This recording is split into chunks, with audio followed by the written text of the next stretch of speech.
पुणी कमिला सुना दर जदि आपण माने उभय सुना रूपा किनिया पई प्लान करुथबे आपणक पई खुशी खबर केते टंका ह्रास होला नुआ दर केते रहिछि आम ओडिशा मूल्य रे वीडियो रे जानिबा जो माने सुना रूपा किनिया पई प्लान करुथबे तबे सेति टंका देई मध्य किनि पारिबे वीडियो रे जानिबा ता पूर्वरु वीडियो को लाइक करिवे सब्सक्राइब करना थिले एबे सब्सक्राइब करि पाखर थिबा बेल आइकन को दबाइ दियंतु।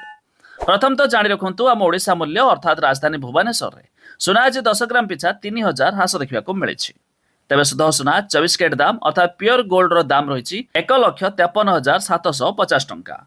सेहीपरि 22 कैरेट दाम अर्थात 916 कैरेट रो दाम रही 1,45,280 टंका। ताछड़ा दिल्ली रो सरफा बाजार रे आज भी मध्य सुना दाम रे आंशिक मात्रा ह्रास देखिबा को मिलिछि।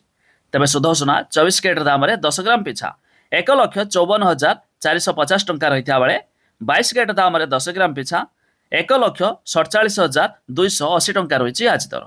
आउ ठीक सेमिति MCX अर्थात मुंबई रो मल्टी कमोडिटी एक्सचेंज रे आज भी मध्य सुना दाम रे 3000 ह्रास देखिबा को मिलिछि। तेबे शुद्ध सुना 24 कैरेट दाम रे 10 ग्राम पिछा 1,53,200 टंका रहिता बेले 22 कैरेट दाम रे 10 ग्राम पिछा 1,45,320 टंका रही आज दर। ता छड़ा जदि आपण माने रूपा किनिया पई प्लान करथुबे रूपा दर रे मध्य आज 2000 टंका ह्रास देखिबा मिलिछि किलो प्रति। तेबे रूपा 1 किलोग्राम पिछा मध्य 2,55,000 टंका रे पहुंची जाइछि। तेबे जदि आपण माने सुना रूपा किनिया पई प्लान करथुबे एही दर देई मध्य किनि पारिबे। ता छड़ा आपण माने केउ जिल्लारू वीडियो देखुचंती ता निहाती कमेंट करी जणाइबे।